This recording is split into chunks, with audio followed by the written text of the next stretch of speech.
আনারস প্রতীক নিয়ে ভোটারদের দাঁড়িয়ে ভোট প্রার্থনা করছেন চেয়ারম্যান প্রার্থী মুন্সি ফররুখ হোসাইন মিন্টু।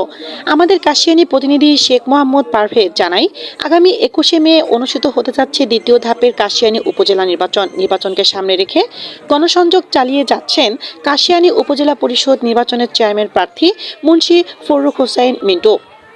তিনি কাশিয়ানী উপজেলার রামদিয়া, গোপালপুর, তিলছড়া সহ বিভিন্ন হাটবাজারে ভোটারদের কাছে গিয়ে কুশল বিনিময়ে ভোট প্রার্থনা ও লিফলেট বিতরণ করেন। এ সময় কাশিয়ানী সদর ইউনিয়নের সাবেক চেয়ারম্যান মশিউর রহমান খান, সাজাইল ইউনিয়নের chairman Selimuzzaman Selim, Maheshpur union chairman Lutfar Rahman Luthumia, Ratul ইউনিয়নের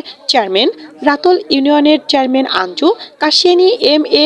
খালেক ডিগ্রি কলেজ সাবেক ভিপি তুহিন মুন্সি, মনিরুজ্জামান মনি মৃধা সহ কর্মী সমর্থকরা উপস্থিত ছিলেন।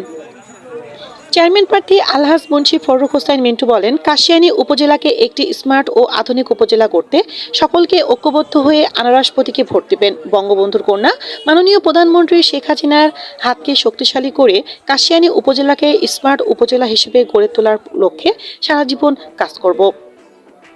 গোপালগঞ্জ নিউজ, NF তানি।